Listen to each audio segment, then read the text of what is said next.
Hello, it has been a while.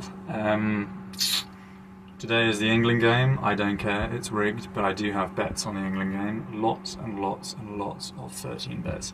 Um, I'm not a gambler, these are free bets that I've been given by casinos, so I just threw them all on the game. Every which way I thought was covered until I discovered that under 4.5 goals, which seems very logical, means 4 goals. I always thought 4.5 was 5. I don't know, that's quite retarded. So my theory now is that I'm going to lose all these bets because England is going to go and score like 7 goals or something ridiculous. And this makes sense because football is completely rigged. It's 100% rigged, and people can't seem to grasp that, it is possible to initiate such a thing. Yes, there's 11 players on the pitch plus reserves, few managers. It's really not that difficult out of the whole world to gain talented people that are willing to sacrifice morals and principles, and for the most part, who wouldn't in that situation if you've strived your whole life to play football, which is your passion, and then they come along and basically tell you need to play like this, which is nonsensical, in order to lose games, or to win games, because the other teams are doing the exact same thing. That's where own goals come from. That's why there's so many VR. That's why VR was implemented in the first place, to add to the riggery. Yes, the entire system is rigged, everything. Anyway, we won't go into that. That's a massive tangent. So I flew back to the UK for one day. The reason is because I have loads of Amazon credits, and I was stacking up the bike so I was staying I had an apartment for 10 days in near Plovdiv. So what happened was, I crossed the border on the bike, so at a place called Dragoman, which is really not that far from the border. I think it's only like 10-15k from the Serbian border. The bike just disintegrated. Essentially, the bearing on the cassette just exploded. Couldn't steer the bike at all. It was really just, it was gone, basically. And it was a big shame, actually, because the 40k's from there to Sofia is all the way downhill. In fact, it's probably the best 40k's on the entire 2,500 kilometers so far. So I got to Sofia and I had a look around the bike shops, and in the end, I chose a bike shop I thought was good, and I kind of got disheartened because it turned out to be a total scam and just shit. And I was like, fuck it. I was too tired to hog the bike around, because you got to remember, you got to walk the bike across the city to the places, because again, like I said, it wasn't steerable, and 38-degree heat, just not feeling it at all. So I ended up just not doing that, and then taking it on the train to the place I was staying, which is near Plovdiv. Spent 10 days there doing admin, getting a lot done. It's enjoyable to have a bit of time to yourself, chilling out. Although at the same time, which is why I really detest the lifestyle that keeps people pinned and prone. Property purchase is a nonsense, especially in the Western world. It's always better to rent, unless you're running a farm or something like that out in the abyss in another country. Or if the property is just really, really cheap, it doesn't really impact your financial scene too much. But for people to like slave away to buy property in a completely rigged market in the West, they're fucking morons, essentially. Idiots. But we won't go into that. I found it did make you quite lethargic. You become quite lazy. You're not as stimulated as much. So 10 days was fine for that, and then I managed to get the bike repaired at a good shop for a very good price, or a reasonable price, Bulgarian standards, I guess. And then I took the train back with the aim of making up that 40 kilometres, and I was just really tired and kind of couldn't be bothered, and it was so hot, and it still is in Bulgaria. I just wasn't feeling it, and then I needed to get some replacement parts because a few things went missing, like the phone holder that you have on your bike was stolen, and obviously you can buy that in Bulgaria, you don't need to fly back to the UK. But I got a flight for like £6.40 back, and I love my flights, I love deals, I love airlines, I love airports, I love everything aviation related. So £6.40, I'm going to take that flight, of course. I would take a £6.40 flight that goes to somewhere that I have no intention of going to. And I've got a funny story about that as well for the coming trips.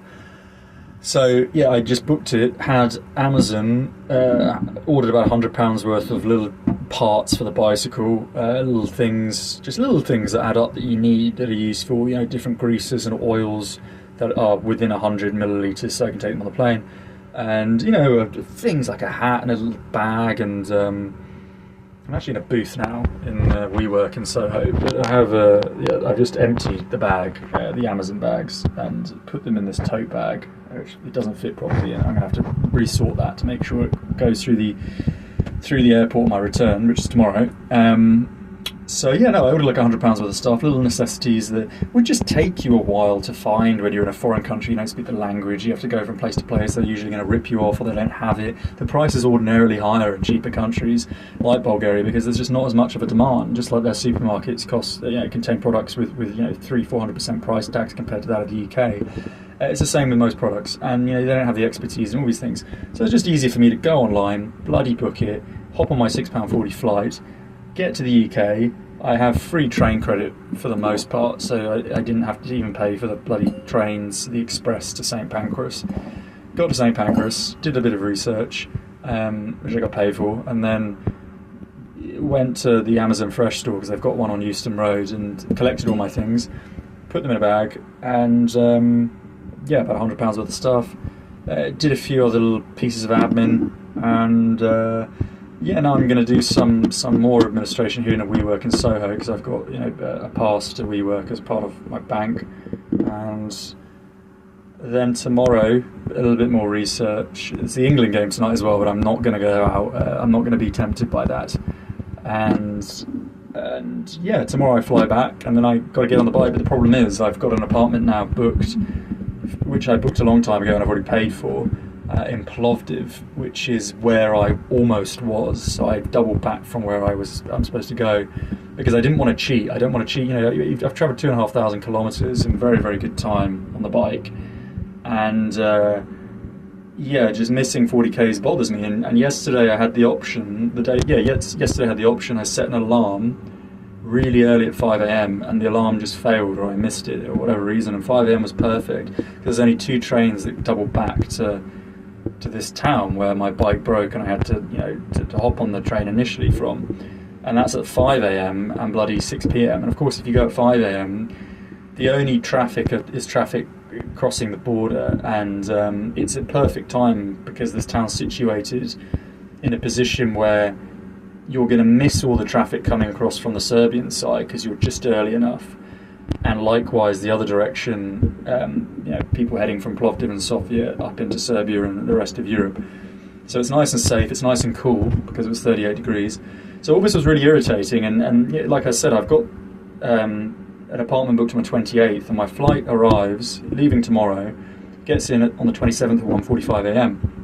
And this is where the problem is, because my bike is now locked in a guest house and their reception starts at 9 a.m. and I've already given the keys back. So I'm going to miss that first train again when I go back.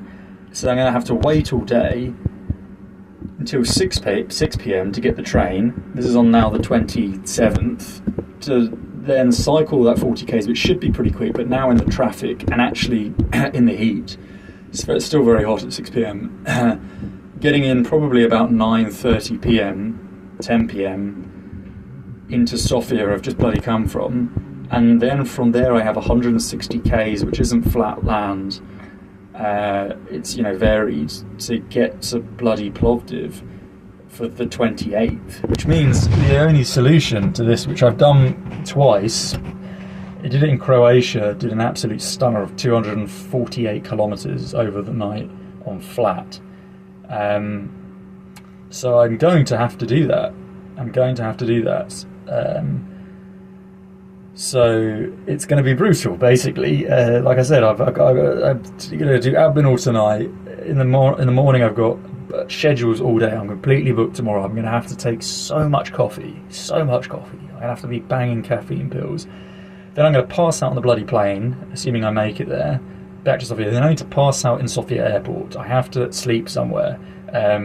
It's going to be like 2:30 a.m. and I've got to get like 2-3 hour power nap. There's no point in going to a hotel, it's a waste of time.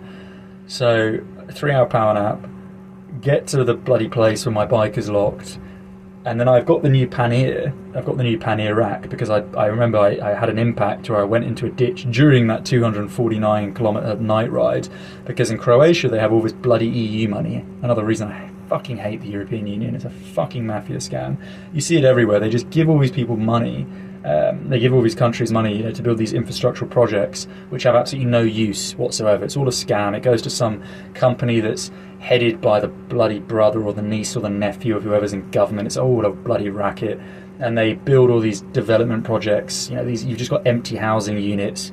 They build bloody soundproof barriers in the middle of the fucking Polish countryside for 135 million euros when there's no one for a fucking 100 kilometers around. It's all a financial scam, and you see it everywhere.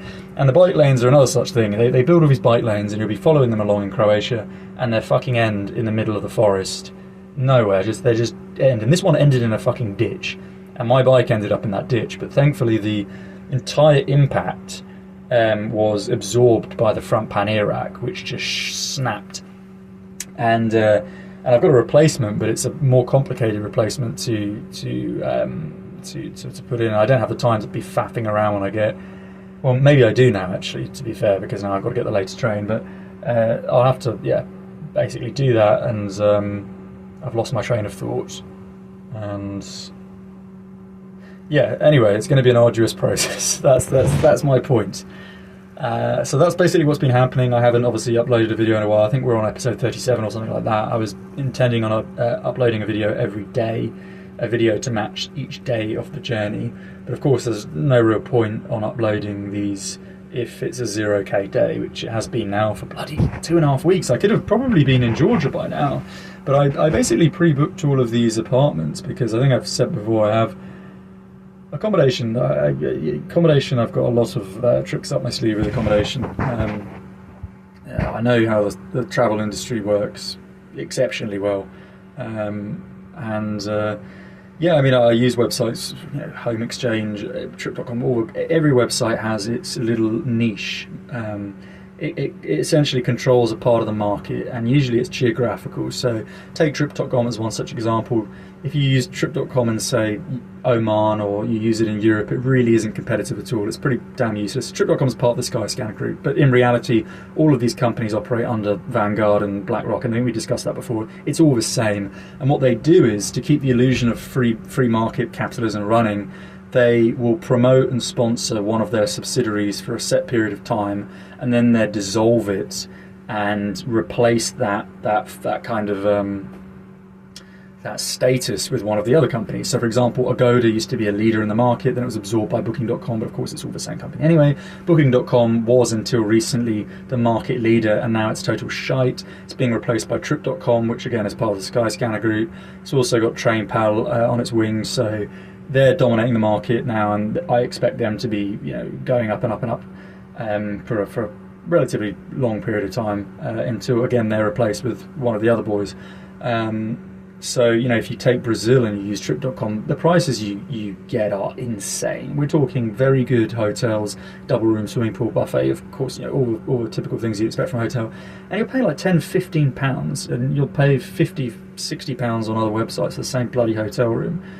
Whereas in Europe, Booking.com still has some kind of some superiority, you could say, but that's fast diluting under the kind of the Airbnb model, which again Booking.com has introduced and Agoda's introduced, where you can book essentially other people's homes, apartments through their platforms. So Airbnb obviously has a lot of competition on their hands, and I can't stand Airbnb because you always have to prepay for Airbnb, or you don't for these other platforms, and they've got pretty much the same products now. Airbnb has become more of a novelty app where you can book kind of specialist properties. But I think it's a shocking platform. I think their customer service is dog. They actually used to have 1 star on Trustpilot, and then a year or so later they miraculously had like 4 stars and hundreds of thousands of reviews, because you buy your reviews on Trustpilot. It's another scam website. They're all scams. They're all involved. Nothing is real. Everything is totally fake. But my point is, it's very easy to travel. So the plan is, I've got these apartments booked, which I don't really pay anything for at all. They're basically free. I calculate the cost of all these apartments. And these are nice apartments in the centre at about £4 per night. And the running price for these hotels is probably, I don't know, between £40 and £50 a night. So yeah, pretty good. And I want to make the most of these credits that I have with these companies, because I've learned that the moment you've got credit, you need to use it, because they will revoke that when they realise that they're losing money. It doesn't matter what contract you have; they find a way to just dissolve your agreement, which I've had many a times with remittance companies that I have a lot of credit with. And when I go to cash out the credit, they're like, "No, we're not going to give it to you." And you file complaints with the ombudsman and all these people. These are all fucking farcical organisations, which I think I've explained with relation to my case against Portsmouth University, a corrupt institution like virtually every British institution, most tertiary educational institutes. And it doesn't do anything. They're all corrupt. The fucking independent adjudicator, just like the ombudsman, they're all corrupt. They don't listen to anything. I think every case I filed, I've been in the right, and I've won 0 of those cases through the ombudsman and through the OIA, not even one. And some of them are so insane. I've given the example before of, I had a complaint against me for something, I think it was not wearing a mask during the COVID pandemic scam, and I was on a fucking boat in Sweden when they said I was in Wales, and obviously I have proof of that. I'm on a fucking boat, I have videos, I have the tickets. They ruled against me. It's unbelievable. And this recent case, which I've just won through the government, because the government, even though they run the OIA and it's the same narrative, they can't afford to be seen to be to essentially be promoting this divisive tactic, which is essentially being used everywhere now through these shilly organisations like Black Lives Matter or LGBT. All of these are scam organisations. They're all government run. They're created by the government, funded by the governments, funded by all these organisations which simultaneously enslave people in Chinese sweatshops. And you have to be a fucking idiot to support these organisations, because they're openly racist and not only racist, but they're homophobic. They're organisations that promote sexual, the equality of one's sexuality, and yet they openly are, promoting the exact opposite by defining people by their sexuality. You're literally defining people now. Oh, you're gay, you have to be a part of the club. You're politicizing people's sexuality. And in addition to that, they're openly fucking racist. They include stripes that represent black people and brown people. It's like, oh yes, all black people in the world support LGBT and all brown people, which is ironic as well, because most people that are black and brown come from countries where there's still a lot of traditional conservative values. And quite frankly, if you are to categorize people by race, which you shouldn't be doing, but which LGBT clearly does, then actually the most homophobic people by race are probably not going to be white people. But of course, people just buy into this, and it's amazing how you see these flags everywhere and no one understands what they're actually promoting. They're promoting open racism. And they pretend that they're the exact opposite of that. Imagine an organisation that includes flags that represent everybody of a certain skin colour. It's like saying, oh yes, all these people drink coffee because they're brown, or all these people drink beer because they're white. It's bloody ludicrous. Fucking unbelievable. People are so stupid. And then, of course, the only colour that they don't have as a representation of race is they don't have a white stripe to represent white people, which is hilarious for a number of reasons. Obviously, it's racist as hell. Secondly, are they saying that all gay people that are white aren't a part of the LGBT group? For those that don't realise, there is a white stripe in their concoction of lunacy, but it doesn't represent people that have white skin. So not only are they openly racist, they're openly homophobic, where they're an organisation that is claiming to be, supportive of people's sexual, endeavours, which is ludicrous anyway. Why are people being celebrated for their sexuality? They should be celebrated for their character, who they are, what worth they have to society, not where they put their genitals. The whole thing is insane, but no one thinks. No one has 1 second to just sit down and think to themselves how insane this is. But of course we know that, i.e. the audience, because that's why we're watching these videos. The world's gone mad, it's completely insane. And another thing I wanted to mention, this is going to be a bloody long video, sorry about that. Empty retail units. Now, the world is obviously coming to a complete, it's going to implode in terms of the financial markets. 2008 is a beta, cryptocurrency is a beta, the $1 trillion worth of debt accumulated in every nation state from the COVID pandemic, which is also a beta test, is also another beta, and it all builds up to this grand scheme they have to essentially transition society as a whole into a digital currency format, which we've discussed before. And I don't think people realise that this is coming now.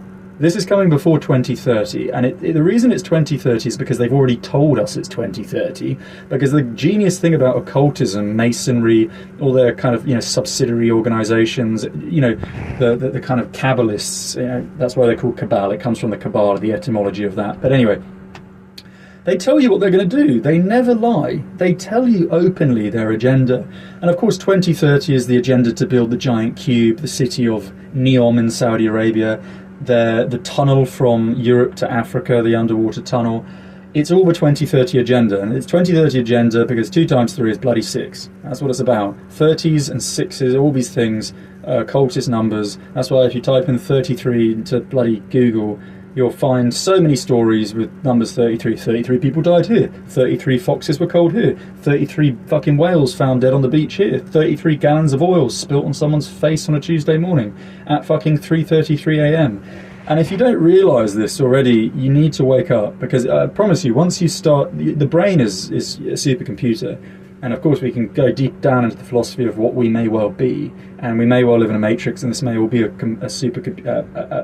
program in essence. We're coded by these numbers, and that's why these numbers are utilised by the occult as a form of mockery and as a form of we could go deeper into this, but I don't want to go into energy harvesting and spirituality and all that kind of stuff. But just from a purely logical standpoint, these numbers have value in society.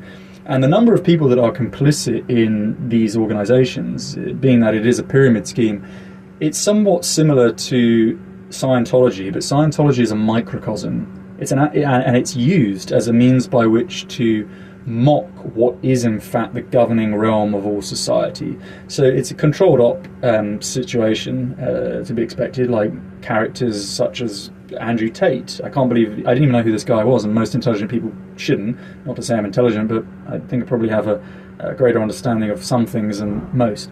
But these people like Andrew Tate are not real characters. They're not real people. These people are babies to the cabal. They're brought up, they're actors, it's all theatre. Their intention is to create an artificial oppositionary force to dilute any idea that may spring up into society rapidly, that there is in fact no democracy to be had, which of course there isn't. The whole thing is a complete scam. You vote left, you vote right, you vote the same. It's 2 wings of the same bird. And the reason that you have Labour as red, and the Republicans as red, and the Democrats as blue, and the Conservatives as blue and red is all about masonry, blue and red masonry. It's all about order through chaos. It's they play roles, they play parts. It's all about building and then knocking down. There is no opposition. They're all friends, they're all buddies. It's all a game. They go to the same fucking pornographic children's fucking parties on Saturday nights, and they do all kinds of things that are kind of incomprehensible to people with moral value and insight. And then they stand up the next morning on a podium and people vote for them. And I'm talking about everyone. Every single person in a position of authority is there because they sponsor the status quo and their occultist ideals in some such way. Now, most of them are conscious of their positions. Some aren't, but most are. I'm talking about all celebrities, whether it's music, whether it's art figures, the lyrics that are produced and often produced by them. It's all sinister, occultist, ritualistic practice. Every time some big infrastructural project is open, there's a fucking ritual. Take the Olympics and the Commonwealth Games. Google the opening ceremonies. It's absolutely insane. 2012 Olympic Games in London, the opening ceremony was all about bloody the COVID pandemic. Right in front of people's eyes. They had the fucking child catcher out there as well. What on earth has that got to do with sports? Same with the Commonwealth Games. Have you seen the tunnel that they opened in, I believe it's near CERN, which is very, very important historically in terms of the origin of the occult and the origin of the mystics. The geographical positioning of CERN in Switzerland is unbelievably important, and you could do an entire bloody documentary on why that is. It goes into the kind of the Vikings, the Nordic beliefs of the great trees and the roots of such embedded deep down into the chasms of this world, which isn't as it's portrayed in terms of its geology. It's far, far different from that, and its shape and all kinds of things. But without going into that, my point was, I can't even remember. But the point is, everything's a scam, and when it comes to travel, it's the most enlightening thing for anyone to kind of reach out to. And as I've said before, I've already lost the trend or what I was going to say. So I'll just finish up with, as I've said before, you don't need money to travel. You don't need to go across an international border for it to count as travel. You can just take a different route to work in the morning with a different vehicle, your feet instead of your bicycle tires, a boat instead of the bicycle, a car instead of the boat, whatever it may be, to diversify one's life, to diversify one's mind. And once you diversify your mind, you have a greater probability of unearthing truths that perhaps beforehand you wouldn't. You'll minimalize your life. You'll be able to practically evaluate what you do and what you don't need. And the more you free up space physically, the more you free up space metaphysically, and consequently have greater time to dedicate to what matters.